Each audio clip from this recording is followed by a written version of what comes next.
Welcome in, hockey fans. It's another player profile from the goal out. I'm tired of goaltenders. I'm tired of defensemen.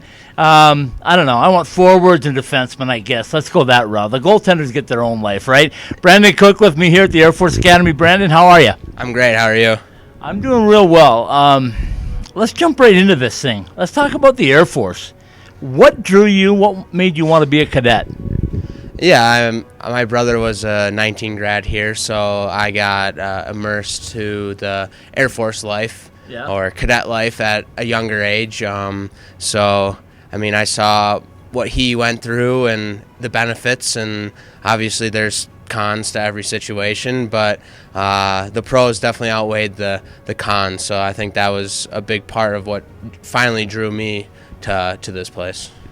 Okay, so you get to this place. You said your brother was here first, so obviously you had a little bit of taste of it, but were there things that surprised you yourself when you actually became a cadet, started going through the basic training and all that?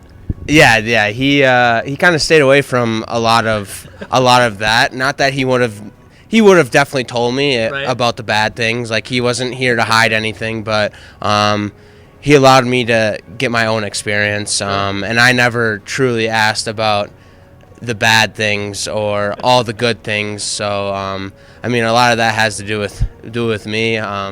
So yeah, there was definitely things that surprised me, but nothing that no one can handle. So okay, so you come in here, you got to adjust to academy life, but you got to learn to play college hockey too, because the Atlantic hockey is not a pushover.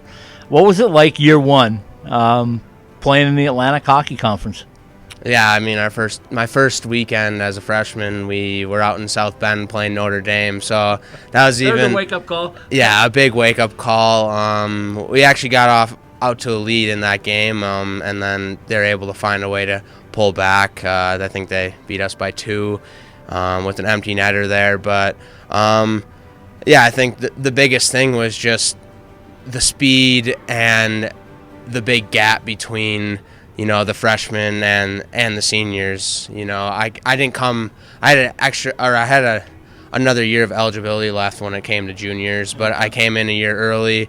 So there was people that were 5-6 years older than me. So I think a big part of it was just gaining the confidence that, hey, I can play with people that are 4, 5, 6 years older than me.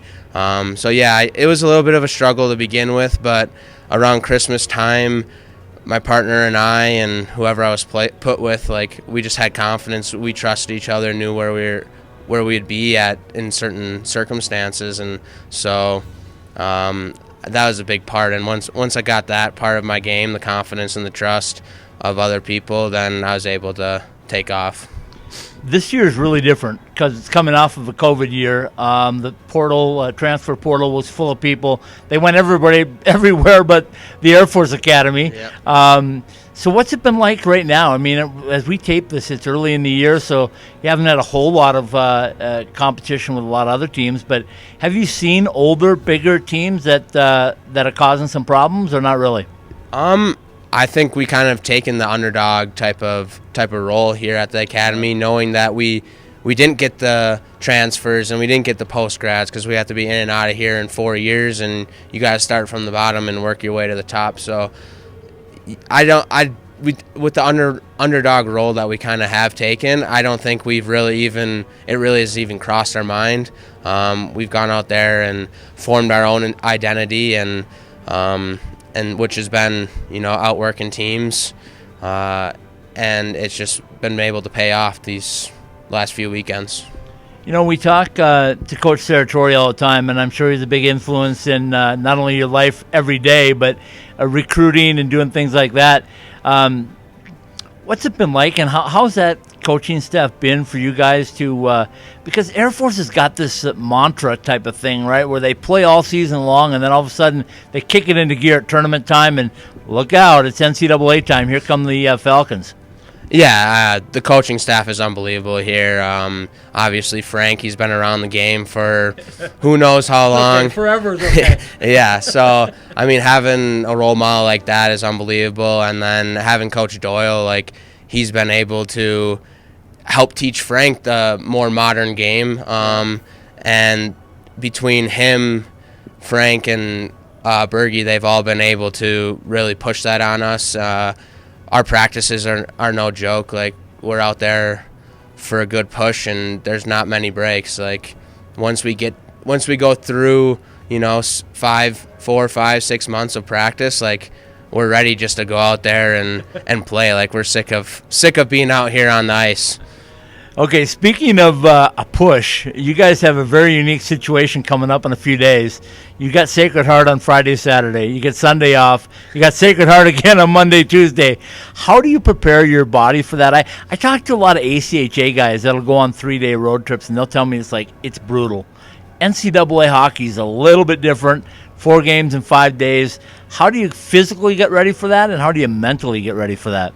Yeah, I mean, it starts with getting some good sleep, which can be tough around here, but the coaches are really great about giving us rest and relaxation time in between practice and games and things like that. And then obviously you got to treat your body right. I mean, we work out every 2 or 3 times a week just to stay and maintain and prevent those injuries, getting lots of fluids and eating the right foods. And then mentally, I mean, I don't know the last time I played 4 games in 5 days at something like this, but yeah, it's 12 huge points for conference. So I think that's going to be what's going to set us apart from the other team, is just being able to realize, hey, 12 huge points here. We're at home. We got altitude to our advantage. The fans have been great lately too around here, so I think just the excitement in the air is going to help us fuel the 4 and 5. Okay, so let's jump away from the academy for a minute and talk about growing up in Minnesota, the state of hockey.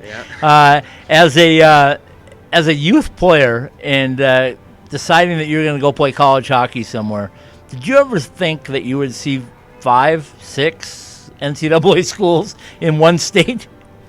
Yeah, no, it was crazy. I remember as a kid, every Friday night, my mom would make homemade popcorn, and we'd all sit on the couches in the living room and watch the Gophers, and that was something that, as a Minnesotan yourself, most people, they wanted to play for the Gophers. They wanted to play college hockey. So, yeah, it's crazy to think that there's five schools there, but everyone in Minnesota loves it, so can't really expect anything less.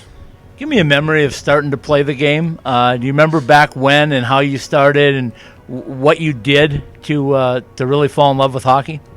Yeah, I mean, it goes back to my brother again.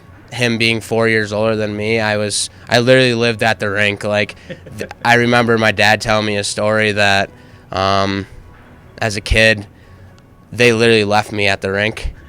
And, I was probably 5, 6, 7, 8 at this time and had no phone or whatever, but I wasn't there crying, looking for my parents or anything. I was just like, this is my second home, walking around, feeling like I owned the place. So they finally did come and grab me, but I think that was when I knew, hey, this is for me. All right, final one for you. Everybody always asks, especially here in the Southwest, if I can call Colorado Southwest. I've expanded it. My Southwest now runs from the Mississippi all the way to the Pacific Coast. But anyway, everybody will ask tell us a story about an outdoor rink. Did you play outdoors? Well, obviously I did. I grew up on that. But did your dad ever flood the backyard and do that type of stuff that you always hear about in Minnesota? Yeah, I actually grew up, my first childhood home was on a pond, and we ended up moving down the street, and that one thankfully was also on a pond. So there a lot of late nights where we'd be out there, using the house lights. We didn't even put up lights half the time. It was house lights. You couldn't see the puck. Right. You couldn't see anything, but us kids loved it, and all the kids in the neighborhood would come down, and we'd play until we couldn't feel our feet anymore. Snowbanks for boards, right? Yep. Yeah, we didn't have any of the fancy stuff that kids have nowadays, but yeah. And then my freshman year, we got to play in the outdoor game, which was out at the football field. So that was awesome. obviously not the outcome we wanted, but it was unreal being able to experience something like that. Brandon, appreciate your time. Good luck here at the Academy. Tell everybody what you're going to do when you get done here. Yeah, I mean, the seniors yesterday, the current seniors yesterday actually just got their jobs and figured out what they were going to do. We won't know probably for another year, but my plan is to be an operations research analyst in the Air Force. So we're lucky to have you. Yeah. Appreciate your time. Thank you. Thank you for having me. Appreciate it, man.